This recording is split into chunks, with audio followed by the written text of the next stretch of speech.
ನಮಸ್ಕಾರ. ಇವತ್ತಿನ ಈ ವಿಶೇಷವಾದ ಆಳವಾದ ವಿಶ್ಲೇಷಣೆಗೆ ಸ್ವಾಗತ. ನಾವು ಇವತ್ತು ಒಂದು ಬಹಳ ಇಂಟ್ರೆಸ್ಟಿಂಗ್ ಆಗಿರೋ ವಿಷಯದ ಬಗ್ಗೆ ಚರ್ಚೆ ಮಾಡ್ತಾ ಇದ್ದೀವಿ. ಹೌದು, ಖಂಡಿತ. ನಮಸ್ಕಾರ. ಅದನ್ನು ಶುರು ಮಾಡೋಕ್ಕೂ ಮುಂಚೆ ಒಂದು ಯೋಚನೆ ಮಾಡಿ. ಒಂದು 100 ಸೀಟುಗಳಿರೋ ಎಕ್ಸ್‌ಪ್ರೆಸ್ ರೈಲು ನಿಲ್ದಾಣದಲ್ಲಿ ನಿಂತಿದೆ ಅಂದ್ಕೊಳ್ಳಿ. ಓಕೆ. ಆ ರೈಲಲ್ಲಿ ಎಲ್ಲ 100 ಸೀಟುಗಳಲ್ಲೂ ಜನ ಆರಾಮಾಗಿ ಕೂತಿದ್ದಾರೆ. ಕೆಲವರಂತೂ ಆ ದಶಕಗಳಿಂದ ಅದೇ ಸೀಟ್ನಲ್ಲಿ ಕಾಯಮಾಗಿ ಜಾಗ ಹಿಡಿದು ಬಿಟ್ಟಿದ್ದಾರೆ. ಈಗ ಏನ್ ಗೊತ್ತಾ, ಹೊಸದಾಗಿ 33 ಜನರಿಗೆ ರಿಸರ್ವೇಷನ್ ಕೊಡ್ಲೇಬೇಕಾದ ಒಂದು ಅನಿವಾರ್ಯತೆ ರೈಲ್ವೆ ಇಲಾಖೆಗೆ ಬಂದಿದೆ. ಓಕೆ. ಆದ್ರೆ ಹಳೆ ಪ್ರಯಾಣಿಕರನ್ನ ಎಬ್ಬಿಸಿದ್ರೆ ದೊಡ್ಡ ಗಲಾಟೆ ಆಗುತ್ತಲ್ವಾ? ಎಕ್ಸಾಕ್ಟ್ಲಿ, ಅದೇ ಗಲಾಟೆ. ಹಾಗಾದ್ರೆ ಪರಿಹಾರ ಏನು ಅನ್ನೋದೇ ಇವತ್ತಿನ ನಮ್ಮ ಈ ಚರ್ಚೆಯ ಕೇಂದ್ರಬಿಂದು. ಭಾರತದ ಪ್ರಜಾಪ್ರಭುತ್ವದ ಅತೀ ದೊಡ್ಡ ಮೈಲಿಗಲ್ಲು ಅಂತ ಕರೆಸ್ಕೊಳ್ಳುವ ಆ ನಾರಿ ಶಕ್ತಿ ವಂದನಾ ಕಾಯ್ದೆ ಅಥವಾ ಮಹಿಳಾ ಮೀಸಲಾತಿ ಮಸೂದೆ ಇದೆಯಲ್ಲ, ಅದರ ಕಥೆಯೂ ಸೇಮ್ ಇದೇ ರೈಲಿನ ಪರಿಸ್ಥಿತಿಯಂತಿದೆ. ಹೌದು, ನೀವ್ ಹೇಳಿದ್ದು 100ಕ್ಕೆ 100 ನಿಜ. ಮೇಲ್ನೋಟಕ್ಕೆ ನೋಡಿದ್ರೆ ಎಲ್ಲರೂ ಮಹಿಳೆಯರಿಗೆ ಸೀಟು ಕೊಡಬೇಕು ಅಂತಾನೆ ಹೇಳ್ತಾರೆ.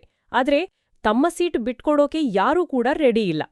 ಇವತ್ತಿನ ನಮ್ಮ ಚರ್ಚೆಗೆ ಆಧಾರವಾಗಿರುವ ಲೇಖನ ಕೂಡ ಈ ಕಾಯ್ದೆಯ ಅನುಷ್ಠಾನ ಯಾಕೆ ಇಷ್ಟೊಂದು ವಿಳಂಬ ಆಗ್ತಾ ಇದೆ ಅನ್ನೋದರ ಬಗ್ಗೆ ಬೆಳಕು ಚೆಲ್ಲುತ್ತೆ.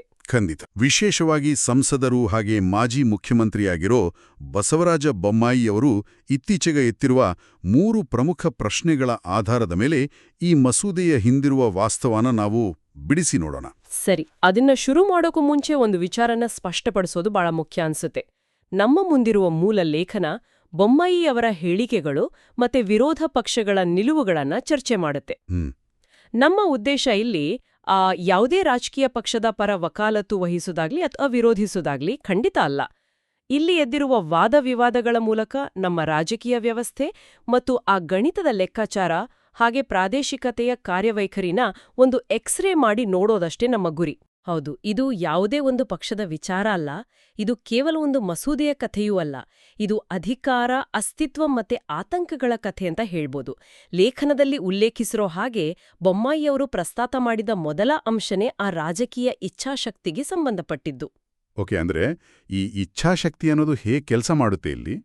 ನೋಡಿ, ಅವರು ಕಾಂಗ್ರೆಸ್ ಪಕ್ಷದ ಒಂದು 30 ವರ್ಷಗಳ ಇತಿಹಾಸನ ಕೆದಕಿ ಯಾವತ್ತೂ ಮಹಿಳೆಯರಿಗೆ ಮೀಸಲಾತಿ ಕೊಡೋ ವಿಚಾರದಲ್ಲಿ ಕಾಂಗ್ರೆಸ್ ನಿಯತ್ತಾಗಿರ್ಲಿಲ್ಲ ಅನ್ನೋ ಕಟುವಾದ ಟೀಕೆನ ಮಾಡಿದ್ದಾರೆ. ಆದ್ರೆ ಒಂದು ನಿಮಿಷ, ಇಲ್ಲಿ ಕೇವಲ ಒಂದು ಪಕ್ಷನ ಮಾತ್ರ ದೂಷಿಸೋದು ಎಷ್ಟು ಸರಿ ಅನ್ಸುತ್ತೆ?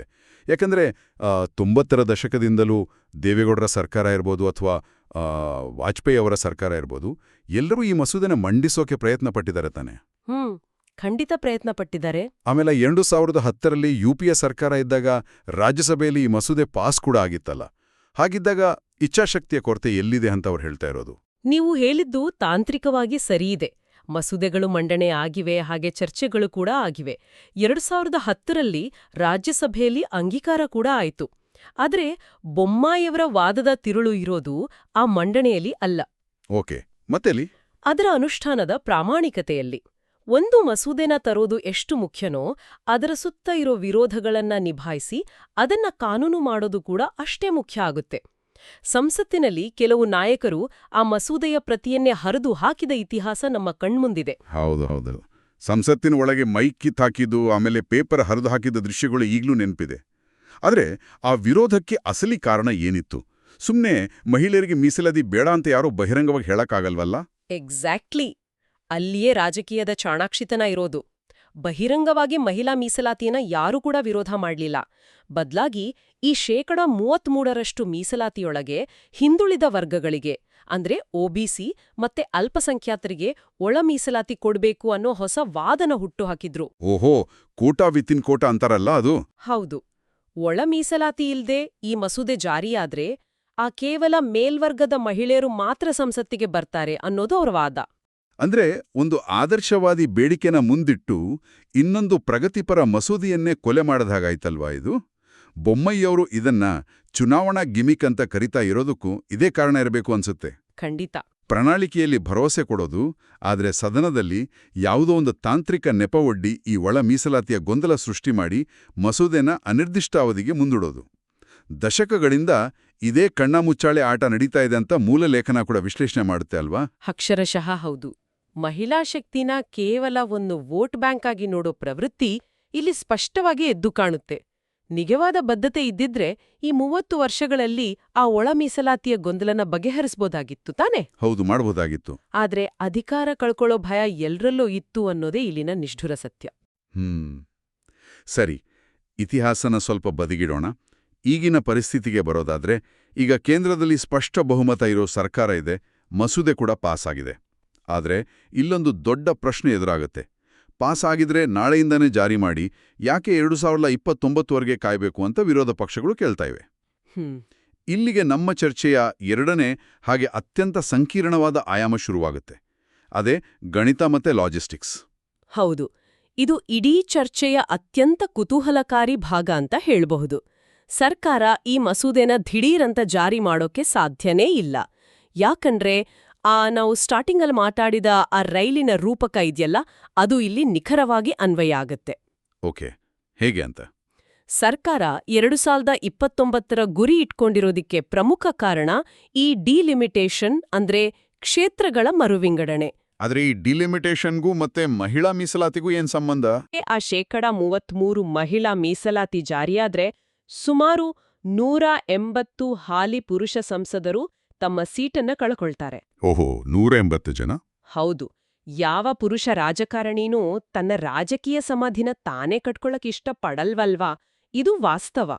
ಹೀಗಾಗಿ ಯಾರಿಗೂ ಅನ್ಯಾಯ ಆಗದ್ಹಾಗೆ ಈ ಮಸೂದೆನ ತರೋಕೆ ಸರ್ಕಾರ ಅದೇ ರೈಲಿಗೆ ಹೊಸ ಬೋಗಿಗಳನ್ನ ಸೇರ್ಸೋ ತೀರ್ಮಾನ ಮಾಡಿದೆ. ಅಂದ್ರೆ ಸಂಸತ್ತಿನ ಒಟ್ಟು ಸ್ಥಾನಗಳನ್ನೇ ಹೆಚ್ಚು ಮಾಡೋದು. ಓಕೆ. ಇಲ್ಲಿ ಲೆಕ್ಕಾಚಾರ ಹೇಗಿದೆ ಅಂದ್ರೆ, ಒಟ್ಟು ಸೀಟುಗಳನ್ನ 50% ಹೆಚ್ಚು ಮಾಡೋದು, ಹೌದಾ? ಅಂದ್ರೆ ಆ 543 ಸೀಟುಗಳನ್ನ ಸುಮಾರು 800ಕ್ಕೆ ಏರ್ಸೋದು. ಎಕ್ಸಾಕ್ಟ್ಲಿ. ಆ 800 ಸೀಟುಗಳಲ್ಲಿ 33% ಅಂದ್ರೆ ಸುಮಾರು 266 ಸೀಟುಗಳು ಮಹಿಳೆಯರಿಗೆ ಮೀಸಲಾಗುತ್ತವೆ. ಆ ಉಳಿದ 534 ಸೀಟುಗಳು ಸಾಮಾನ್ಯ ವರ್ಗಕ್ಕೆ ಮುಕ್ತವಾಗಿರುತ್ತವೆ. ಅರ್ಥ ಆಯ್ತು. ಗಮನಿಸಿ, ಈಗಿರೋ ಒಟ್ಟು ಸೀಟುಗಳ ಸಂಖ್ಯೆ 543. ಹೊಸ ಲೆಕ್ಕಾಚಾರದಲ್ಲೂ ಕೂಡ ಪುರುಷರಿಗೆ ಅಥವಾ ಸಾಮಾನ್ಯ ವರ್ಗಕ್ಕೆ ಸಿಗೋ ಸೀಟುಗಳು ಸರಿಸುಮಾರು ಅಷ್ಟೇ ಇರುತ್ತೆ. ಅಂದ್ರೆ ಹಳೆ ಬಾಡಿಗೆದಾರರನ್ನ ಹೊರಗೆ ಹಾಕದೆ ಕಟ್ಟಡನ ವಿಸ್ತರಿಸುವ ಅತ್ಯುತ್ತಮ ವಿನ್ ಗಣಿತ ಇದು. ಹಾಲಿ ನಾಯಕರಿಗೂ ಕುರ್ಚಿ ಉಳೀತು, ಹಾಗೆ ಮಹಿಳೆಯರಿಗೂ ಹೊಸ ಪ್ರಾತಿನಿಧ್ಯ ಸಿಕ್ಕಿತು. ಆದ್ರೆ ಸ್ವಲ್ಪ ತಡೀರಿ, 50% ಸ್ಥಾನಗಳನ್ನ ಹೆಚ್ಚು ಮಾಡೋದು ಪೇಪರ್ ಮೇಲೆ ನೋಡೋಕೆ ಬಹಳ ಚೆನ್ನಾಗಿದೆ. ಆದ್ರೆ ಇದು ಪ್ರಾಕ್ಟಿಕಲ್ ಆಗಿ ಸಾಧ್ಯನಾ? ಅಷ್ಟು ಹೊಸ ನಾಯಕರನ್ನ ಏಕಾಏಕಿ ತಂದ್ರೆ ಆಡಳಿತದ ಗುಣಮಟ್ಟ ಕುಸಿಯಲ್ವಾ? ಇಷ್ಟೊಂದು ಜನನ ಕೂರ್ಸೋಕೆ ನಮ್ಮಲ್ಲಿ ವ್ಯವಸ್ಥೆ ಇದೆಯಾ? ಇದೆಲ್ಲ ಒಂದು ಭ್ರಮೆ ಥರ ಕಾಣ್ತಾ ಇಲ್ವಾ? ಖಂಡಿತ ಭ್ರಮೆಯಲ್ಲ. ಇದು ಸಂವಿಧಾನಾತ್ಮಕ ಅಗತ್ಯ ಅಂತಾನೆ ಹೇಳ್ಬೋದು. ಹೊಸ ಸಂಸತ್ ಭವನ ಕಟ್ಟಿದ್ದೇ ಈ ಉದ್ದೇಶಕ್ಕಾಗಿ. ಅಲ್ಲಿ 800ಕ್ಕೂ ಹೆಚ್ಚು ಸಂಸದರು ಕೂರೋಕೆ ಆರಾಮಾದಿ ಜಾಗ ಇದೆ.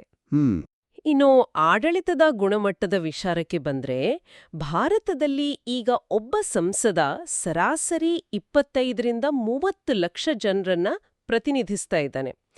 ವಿಶ್ವದ ಬೇರೆ ಪ್ರಜಾಪ್ರಭುತ್ವ ರಾಷ್ಟ್ರಗಳಿಗೆ ಹೋಲಿಸಿದ್ರೆ ಇದು ಬಹಳನೇ ಹೆಚ್ಚು. ಜನಸಂಖ್ಯೆ ಹೆಚ್ಚಾದ ಹಾಗೆ ಪ್ರತಿನಿಧಿಗಳ ಸಂಖ್ಯೆ ಕೂಡ ಹೆಚ್ಚಾಗ್ಬೇಕು ಅನ್ನೋದು ಸಂವಿಧಾನದ ಮೂಲ ಆಶಯ ಕೂಡ ಹೌದು. ಸರಿ, ಗಣಿತದ ಲೆಕ್ಕಾಚಾರ ಅರ್ಥ ಆಯ್ತು. ಈ ಹೊಸ ಬೋಗಿಗಳನ್ನ ಸೇರ್ಸೋದ್ರಂಡೆ ಆ ಪುರುಷರ ಅಹಂಕಾರಕ್ಕೂ ಪೆಟ್ಟು ಬೀಳಲ್ಲ, ಮಹಿಳೆಯರಿಗೂ ನ್ಯಾಯ ಸಿಗುತ್ತೆ. ಆದ್ರೆ ಈ ಅತ್ಯುತ್ತಮ ತಾಂತ್ರಿಕ ಪರಿಹಾರ ಕಣ್ಮುಂದಿದ್ರೂ ವಿರೋಧ ಪಕ್ಷಗಳು ಯಾಕೆ ಇದನ್ನ ವಿರೋಧ ಮಾಡ್ತಾ ಇವೆ ಅನ್ನೋದು ಬೊಮ್ಮಾಯಿಯವರ ಎರಡನೇ ತಾರ್ಕಿಕ ಪ್ರಶ್ನೆಯಾಗಿತ್ತು. ಹೌದು, ಆ ಪ್ರಶ್ನೆಗೆ ಉತ್ತರ ಸಿಗೋದು ನಮ್ಮ ಚರ್ಚೆಯ 3ನೇ ಆಯಾಮದಲ್ಲಿ. ಅದೇ ಪ್ರಾದೇಶಿಕ ಆತಂಕ.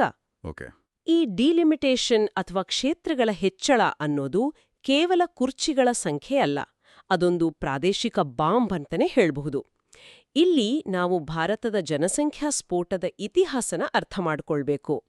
1976ರಲ್ಲಿ ಇಂದಿರಾಗಾಂಧಿಯವರ ಸರ್ಕಾರ ಇದ್ದಾಗ ಈ ಡಿಲಿಮಿಟೇಷನ್ ಪ್ರಕ್ರಿಯೆನ ಸ್ಥಗಿತಗೊಳಿಸಲಾಯಿತು.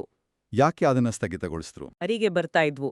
ದಕ್ಷಿಣ ಭಾರತದ ರಾಜ್ಯಗಳಾದ ನಮ್ಮ ಕರ್ನಾಟಕ, ತಮಿಳುನಾಡು, ಕೇರಳ ಈ ಯೋಜನೆಗಳನ್ನ ಬಹಳ ಯಶಸ್ವಿಯಾಗಿ ಅಳವಡಿಸಿಕೊಂಡು ಜನಸಂಖ್ಯೆನ ನಿಯಂತ್ರಣ ಮಾಡಿದ್ವು. ಆದರೆ ಉತ್ತರ ಭಾರತದ ಕೆಲವು ರಾಜ್ಯಗಳಲ್ಲಿ ಜನಸಂಖ್ಯೆ ಮಿತಿಮೀರಿ ಬೆಳಿತಾನೇ ಇತ್ತು. ನಮ್ಮಲ್ಲಿ ಲೋಕಸಭಾ ಸೀಟುಗಳನ್ನ ಜನಸಂಖ್ಯೆ ಆಧಾರದ ಮೇಲೆ ಹಂಚಲಾಗುತ್ತೆ. ಹೀಗಿರುವಾಗ ಜನಸಂಖ್ಯೆ ನಿಯಂತ್ರಣ ಮಾಡಿದ ದಕ್ಷಿಣ ಭಾರತದ ರಾಜ್ಯಗಳ ಸೀಟುಗಳು ಕಡಿಮೆ ಆಗಿ ನಿಯಂತ್ರಣ ಮಾಡದ ಉತ್ತರ ಭಾರತದ ಸೀಟುಗಳು ಹೆಚ್ಚಾದ್ರೆ ಅದು ನಮಗೆ ಮಾಡೋ ಅನ್ಯಾಯ ಅಲ್ವಾ? ಖಂಡಿತ ಅನ್ಯಾಯ. ಯಾರು ಸರ್ಕಾರದ ನಿಯಮಗಳನ್ನ ಶಿಸ್ತಿನಿಂದ ಪಾಲಿಸಿದ್ರೋ ಅವರಿಗೆ ಶಿಕ್ಷೆ ಕೊಟ್ಟ ಹಾಗೆ ಆಗತ್ತೆ ಇದು. ಅದೇ ಕಾರಣಕ್ಕೆ 1976ರಲ್ಲಿ ಮತ್ತೆ ಆಮೇಲೆ 2001ರಲ್ಲಿ ಈ ಪ್ರಕ್ರಿಯೆನ ಫ್ರೀಸ್ ಮಾಡಿದ್ರು. ಆದ್ರೆ 2026ಕ್ಕೆ ಆ ಫ್ರೀಸ್ ಅವಧಿ ಮುಗಿಯುತ್ತೆ. ಹೋಹೋ. ಈಗ ಮಹಿಳಾ ಮೀಸಲಾತಿಗಾಗಿ ಮತ್ತೆ ಡಿಲಿಮಿಟೇಷನ್ ಮಾಡೋಕ್ ಹೊರಟ್ರೆ ಆ ಹಳೆಯ ಭೂತ ಮತ್ತೆ ಎದ್ದು ಕೂರುತ್ತೆ. ದಕ್ಷಿಣ ಭಾರತದ ಪ್ರಾತಿನಿಧ್ಯ ರಾಷ್ಟ್ರಮಟ್ಟದಲ್ಲಿ ಪಾತಾಯಕ್ಕೆ ಕುಸಿಯುತ್ತೆ ಅನ್ನೋದು ವಿರೋಧ ಪಕ್ಷಗಳ ಪ್ರಬಲವಾದ ಹಾಗೆ ನೈಜವಾದ ಆತಂಕ. ಈ ಆತಂಕನ ತಳ್ಳಿ ಹಾಕೋಕೆ ಆಗಲ್ಲ. ಇದು ನಿಜಕ್ಕೂ ಗಂಭೀರವಾದ ಸಮಸ್ಯೆನೇ. ದಕ್ಷಿಣ ಭಾರತದ ಧ್ವನಿ ಅಡಿಗಿ ಹೋಗೋ ಅಪಾಯ ಇದ್ದಾಗ ವಿರೋಧ ಪಕ್ಷಗಳು ಧ್ವನಿ ಎತ್ತೋದ್ರಲ್ಲಿ ತಪ್ಪೇನಿದೆ? ಬೊಮ್ಮಾಯಿಯವರು ಇದನ್ನ ಕೇವಲ ರಾಜಕೀಯ ವಿರೋಧ ಅಂತ ಹೇಗೆ ಕರೀತಾರೆ? ಇಲ್ಲೇ ನೋಡಿ, ವಿಷಯ ಕುತೂಹಲದ ಘಟ್ಟಕ್ಕೆ ತಲುಪೋದು. ಮೂಲ ಲೇಖನದ ಪ್ರಕಾರ ಈ ಆತಂಕಕ್ಕೆ ಗೃಹ ಸಚಿವ ಅಮಿತ್ ಶಾ ಅವರು ಸಂಸತ್ತಿನಲ್ಲೇ ಒಂದು ಸ್ಪಷ್ಟವಾದ ಪರಿಹಾರನ ಕೊಟ್ಟಿದ್ರು. ಬೊಮ್ಮಾಯಿಯವರ 3ನೇ ಗಂಭೀರ ಪ್ರಶ್ನೆ ಇದೇ ಪರಿಹಾರದ ಸುತ್ತ ಗಿರಕಿ ಹೊಡೆಯುತ್ತೆ. ಏನಿತ್ತೋಳ ಪರಿಹಾರ? ಗೃಹ ಸಚಿವರು ಕೊಟ್ಟ ಭರವಸೆ ಏನಂದ್ರೆ, ಯಾವುದೇ ರಾಜ್ಯಕ್ಕೆ ಅನ್ಯಾಯ ಆಗೋಕೆ ಬಿಡಲ್ಲ, ಈಗ ಇರೋ ಲೋಕಸಭೆ ಮತ್ತೆ ವಿಧಾನಸಭೆ ಸ್ಥಾನಗಳನ್ನ ಏಕರೂಪವಾಗಿ 50% ಹೆಚ್ಚು ಮಾಡ್ಲಾಗುತ್ತೆ ಅಂತ. ಅಂದ್ರೆ ಉತ್ತರ ಪ್ರದೇಶದಲ್ಲೂ 50% ಸೀಟ್ ಹೆಚ್ಚಾಗತ್ತಾ? ನಮ್ಮ ಕರ್ನಾಟಕದಲ್ಲೂ 50% ಸೀಟ್ ಹೆಚ್ಚಾಗತ್ತಾ? ಹೌದು. ಉದಾಹರಣೆಗೆ ಹೇಳೋದಾದ್ರೆ, ಉತ್ತರ ಪ್ರದೇಶದಲ್ಲಿ ಈಗ 80 ಸೀಟುಗಳಿದ್ರೆ ಅದು 120 ಆಗುತ್ತೆ. ಕರ್ನಾಟಕದಲ್ಲಿ 28 ಸೀಟುಗಳಿದ್ರೆ ಅದು 42 ಆಗುತ್ತೆ. ಇದಕ್ಕಾಗಿ ಸಂವಿಧಾನಕ್ಕೆ ಅಗತ್ಯವಾದ ತಿದ್ದುಪಡಿ ತರಲಾಗುತ್ತೆ ಅಂತ ಅವರು ಭರವಸೆ ಕೊಟ್ಟಿದ್ದಾರೆ. ಆದರೆ ಒಂದ್ ನಿಮಿಷ, ನಾನಿಲ್ಲಿ ಡೆವಿಲ್ಸ್ ಅಡ್ವೊಕೇಟ್ ಆಗಿ ಪ್ರಶ್ನೆ ಮಾಡ್ತೀನಿ. ಏಕರೂಪವಾಗಿ 50% ಹೆಚ್ಚು ಮಾಡಿದ್ರೂ ಉತ್ತರ ಪ್ರದೇಶಕ್ಕೆ 40 ಹೊಸ ಸೀಟುಗಳು ಸಿಗ್ತವೆ, ಕರ್ನಾಟಕಕ್ಕೆ ಕೇವಲ 14 ಹೊಸ ಸೀಟುಗಳು ಸಿಗ್ತವೆ. ಸಂಖ್ಯೆಯ ಅಂತರ ಇನ್ನೂ ಹೆಚ್ಚಾಯ್ತಲ್ವಾ? ಅಬ್ಸಲ್ಯೂಟ್ ಸಂಖ್ಯೆಯಲ್ಲಿ ದಕ್ಷಿಣ ಭಾರತದ ಅಂತರ ಹಿಂದೆನೇ ಉಳೀತಲ್ವಾ? ನಿಮ್ಮ ಪ್ರಶ್ನೆ ತುಂಬಾ ತಾರ್ಕಿಕವಾಗಿದೆ. ಅಬ್ಸಲ್ಯೂಟ್ ಸಂಖ್ಯೆ ನೋಡಿದ್ರೆ ಹಾಗೆ ಅನ್ಸುತ್ತೆ. ಆದ್ರೆ ನಾವು ಇದನ್ನ ಪರ್ಸೆಂಟೇಜ್ ಅಥವಾ ಅನುಪಾತದಲ್ಲಿ ನೋಡ್ಬೇಕು. ಓಕೆ. ನೋಡಿ, 543ರಲ್ಲಿ 28 ಸೀಟುಗಳು ಅಂದ್ರೆ ಸುಮಾರು 5.1% ಆಗುತ್ತೆ. ಅದೇ ರೀತಿ 814ರಲ್ಲಿ 42 ಸೀಟುಗಳು ಅಂದ್ರೂ ಅದೇ 5.1% ಬರುತ್ತೆ. ಓಹೋ, ಅಂದ್ರೆ ಸಂಸತ್ತಿನಲ್ಲಿ ಕರ್ನಾಟಕದ ಧ್ವನಿಯ ಶಕ್ತಿ ಅಥವಾ ಪವರ್ ರೇಷಿಯೋ ಕಡಿಮೆ ಆಗಲ್ಲ, ಪ್ರಾತಿನಿಧ್ಯದ ಪ್ರಮಾಣ ಹಾಗೆಯೇ ಉಳಿಯುತ್ತೆ. ಈಗ ಅರ್ಥ ಆಯ್ತು. ಪ್ರಾತಿನಿಧ್ಯದ ಅನುಪಾತ ಬದಲಾಗಲ್ಲ. ಅಂದ್ರೆ ದಕ್ಷಿಣ ಭಾರತಕ್ಕೆ ಅನ್ಯಾಯ ಆಗದ ಹಾಗೆ ತಡೆಯೋ ಸ್ಪಷ್ಟ ಕಾನೂನಾತ್ಮಕ ದಾರಿ ಇಲ್ಲಿದೆ. ಬೊಮ್ಮಾಯಿಯವರ ಆಕ್ರೋಶದ ಮೂಲವೂ ಇದೇ ಎನ್ನಿಸ್ತಾ ಇದೆ. ಹೌದು. ಗೃಹ ಸಚಿವರು ಸಂಸತ್ತಿನಂತಹ ಉನ್ನತ ವೇದಿಕೆಯಲ್ಲಿ ಏಕರೂಪವಾಗಿ ಸೀಟು ಹೆಚ್ಚು ಮಾಡೋ ಭರವಸೆ ಕೊಟ್ಟು ಮೇಲೂ ವಿರೋಧ ಪಕ್ಷಗಳು ಅದನ್ನು ಒಪ್ತಾ ಇಲ್ಲ. ದಕ್ಷಿಣ ಭಾರತದ ಹೆಸರಿನಲ್ಲಿ ಪ್ರಾದೇಶಿಕ ಆತಂಕನ ಸೃಷ್ಟಿ ಮಾಡಿ ಮಹಿಳಾ ಮೀಸಲಾತಿನ ತಡೆಯೋದು ಎಷ್ಟು ಸರಿ ಅನ್ನೋದು ಅವರ ಪ್ರಶ್ನೆ. ನಿಖರವಾಗಿ ಹೇಳಿದ್ರಿ. ಒಂದು ನೈಜ ಸಮಸ್ಯೆ ಇತ್ತು, ಅದಕ್ಕೊಂದು ಪರಿಹಾರನೂ ಸೂಚಿಸಲಾಯಿತು. ಆದ್ರೂ ಅದೇ ಹಳೆ ಸಮಸ್ಯೆನ ಮುಂದಿಟ್ಕೊಂಡು ರಾಜಕೀಯ ಮಾಡೋದು ಅದೆಷ್ಟರ ಮಟ್ಟಿಗೆ ಸರಿಯಲ್ವಾ? ಸಾಂವಿಧಾನಿಕ ಭರವಸೆ ಸಿಕ್ಕ ಮೇಲೂ ಕೇವಲ ವಿರೋಧಕ್ಕಾಗಿ ವಿರೋಧ ಮಾಡೋ ಪ್ರವೃತ್ತಿ ಮಹಿಳೆಯರ ಹಕ್ಕುಗಳನ್ನ ಮತ್ತಷ್ಟು ಮುಂದೂಡ್ತಾ ಇದೆ ಅನ್ನೋದೇ ಮೂಲ ಲೇಖನದ ಸಾರಾಂಶ. ಪ್ರಾದೇಶಿಕ ಅಸಮತೋಲನ ಸೂಕ್ಷ್ಮ ವಿಷಯವೇ ಹೌದು, ಆದ್ರೆ ಅದನ್ನ ಗುರಾಣಿಯಾಗಿ ಇಟ್ಕೊಂಡು ದೇಶದ ಅರ್ಧದಷ್ಟು ಜನಸಂಖ್ಯೆಯ ಹಕ್ಕನ್ನ ಕಸಿದುಕೊಳ್ಳೋದು ಪ್ರಜಾಪ್ರಭುತ್ವಕ್ಕೆ ಮಾರಕ ಆಗುತ್ತೆ. ಸರಿ, ನಾವೀಗ ಈ ಇಡೀ ಚರ್ಚೆನ ಒಂದು ಚೌಕಟ್ಟಿಗೆ ತರೋಣ. ಇವತ್ತಿನ ಮಾಹಿತಿ ತಂತ್ರಜ್ಞಾನದ ಯುಗದಲ್ಲಿ ಜನರಿಗೆ ಕೇವಲ ಗದ್ದಲಗಳು ಮಾತ್ರ ಕೇಳಿಸ್ತದೆ. ಒಂದು ಕಡೆ ನಾವು ಮೀಸಲಾತಿ ತಂದೇ ತೀರ್ತೀವಿ ಅನ್ನೋ ಭರವಸೆ, ಇನ್ನೊಂದು ಕಡೆ ಇವರು ದಕ್ಷಿಣ ಭಾರತಕ್ಕೆ ಮೋಸ ಮಾಡ್ತಾ ಇದ್ದಾರೆ ಅನ್ನೋ ಆರೋಪ. ಹೌದು. ಈ ಭರವಸೆ ಮತ್ತೆ ಆರೋಪಗಳ ನಡುವೆ ಅಸಲಿ ತಾಂತ್ರಿಕ ಪ್ರಕ್ರಿಯೆಗಳು ಹೇಗೆ ಕೆಲಸ ಮಾಡುತ್ತೆ ಅನ್ನೋದನ್ನ ತಿಳ್ಕೊಳ್ಳೋದು ಪ್ರಜ್ಞಾವಂತ ಸಮಾಜಕ್ಕೆ ತುಂಬಾ ಅತ್ಯಗತ್ಯ. ಹೌದು. ಈ ಮಸೂದೆಯ ಹಿಂದೆ ಕೇವಲ ರಾಜಕೀಯ ಇಲ್ಲ, 30 ವರ್ಷಗಳ ಇತಿಹಾಸ ಇದೆ. ಡಿಲಿಮಿಟೇಷನ್ ಎನ್ನೋ ಸಂಕೀರ್ಣ ಗಣಿತ ಇದೆ, ಮತ್ತೆ ಜನಸಂಖ್ಯೆ ಹಾಗೆ ಪ್ರಾದೇಶಿಕತೆಯ ನೈಜ ಆತಂಕಗಳೂ ಇವೆ. ಇವುಗಳನ್ನ ಅರ್ಥ ಮಾಡಿಕೊಂಡಾಗ ಮಾತ್ರ ಸಾರ್ವಜನಿಕರು ರಾಜಕೀಯ ನಾಯಕರನ್ನ ಸರಿಯಾದ ದಿಕ್ಕಿನಲ್ಲಿ ಪ್ರಶ್ನೆ ಮಾಡೋಕೆ ಸಾಧ್ಯ ಆಗುತ್ತೆ. ಖಂಡಿತ. ಆದರೆ ಆ ಲೇಖನದಲ್ಲಿರೋ ಒಂದು ಗಂಭೀರವಾದ ಸಾಲು ನನ್ನನ್ನ ಕಾಡ್ತಾ ಇದೆ. ರಾಜಕೀಯ ಲಾಭ ನಷ್ಟಗಳ ಲೆಕ್ಕಾಚಾರದಲ್ಲಿ ದೇಶದ ಅರ್ಧದಷ್ಟು ಜನಸಂಖ್ಯೆಯ ಹಕ್ಕುಗಳು ಇನ್ನೂ ಎಷ್ಟು ಕಾಲ ಬಾಕಿ ಉಳಿಬೇಕು ಅಂತ. ಈ ಇಡೀ ಚರ್ಚೆಯ ನಂತರ ನನಗೊಂದು ಹೊಸ ಅನುಮಾನ ಶುರುವಾಗಿದೆ. ಅನುಮಾನನಾ? ಏನು ಆ ಅನುಮಾನ?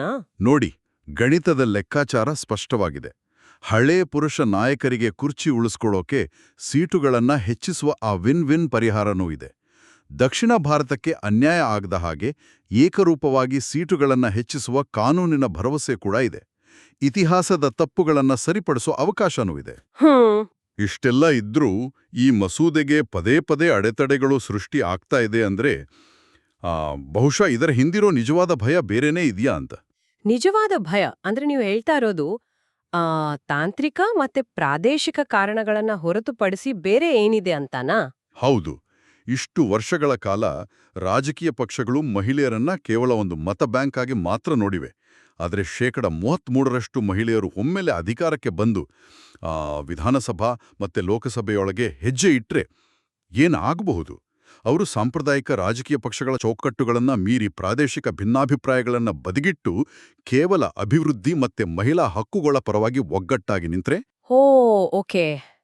ಇದೊಂದು ಆಳವಾದ ಚಿಂತನೆ ಅಂತಾನೆ ಹೇಳ್ಬೋದು. ಅಂದ್ರೆ ಅವರು ಸ್ವತಂತ್ರವಾಗಿ ಯೋಚನೆ ಮಾಡೋ ಒಂದು ಅತಿದೊಡ್ಡ ಬ್ಲಾಕ್ ಆಗಿ ರೂಪುಗೊಂಡ್ರೆ ಅಂತಾನಾ? ಹೌದು. ಹಾಗೇನಂದ್ರು ಆದ್ರೆ ಇಂದಿನ ಪುರುಷ ಪ್ರಾಬಲ್ಯದ ರಾಜಕೀಯ ವ್ಯವಸ್ಥೆಯ ಸ್ವರೂಪವೇ ಸಂಪೂರ್ಣವಾಗಿ ಬುಡಮೇಲಾಗ್ಬೋದಲ್ವಾ? ಹಳೆ ಜಾತಿ ಲೆಕ್ಕಾಚಾರಗಳು, ಹಣದ ಬಲದ ರಾಜಕೀಯ ಎಲ್ಲವೂ ಮಕಾಡೆ ಮಲಗಬಹುದು. ಹೌದು.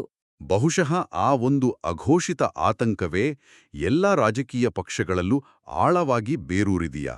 ಮೇಲ್ನೋಟಕ್ಕೆ ಒಳ ಮೀಸಲಾತಿ, ಡಿಇಮಿಟೇಷನ್, ಪ್ರಾದೇಶಿಕ ಅನ್ಯಾಯ ಅನ್ನೋ ತಾಂತ್ರಿಕ ಕಾರಣಗಳನ್ನ ಕೊಡ್ತಾ ಇರೋರ ಒಳಮನಸ್ಸಿನಲ್ಲಿ ಸಮಾಜದ ಅರ್ಧದಷ್ಟು ಜನಸಂಖ್ಯೆ ಒಗ್ಗೂಡಿದ್ರೆ ತಮ್ಮ ಅಸ್ತಿತ್ವನೇ ಇಲ್ವಾಗುತ್ತೆ ಅನ್ನೋ ಹೆದರಿಕೆ ಇದೆಯಾ ಅಂತ? ಇದಂತೂ ವ್ಯವಸ್ಥೆನ ಬೆತ್ತಲೆ ಮಾಡುವಂಥ ಪ್ರಶ್ನೆನೆ. ತಾಂತ್ರಿಕ ಸವಾಲುಗಳು ಎಷ್ಟೇ ದೊಡ್ಡದಿದ್ರೂ ಬಲವಾದ ಇಚ್ಛಾಶಕ್ತಿ ಇದ್ರೆ ಅವೆಲ್ಲವನ್ನೂ ಮೀರಬಹುದು.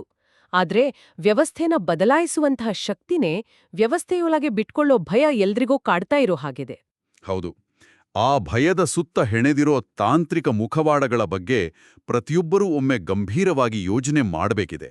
ಗಣಿತ ಮತ್ತು ಭೂಗೋಳದ ನೆಪದಲ್ಲಿ ಇತಿಹಾಸ ಮರುಕಳಿಸದಿರಲಿ. ಹೊಸ ವಿಚಾರ, ಹೊಸ ವಿಶ್ಲೇಷಣೆಯೊಂದಿಗೆ ಮುಂದಿನ ಬಾರಿ ಭೇಟಿಯಾಗೋಣ. ನಮಸ್ಕಾರ. ನಮಸ್ಕಾರ.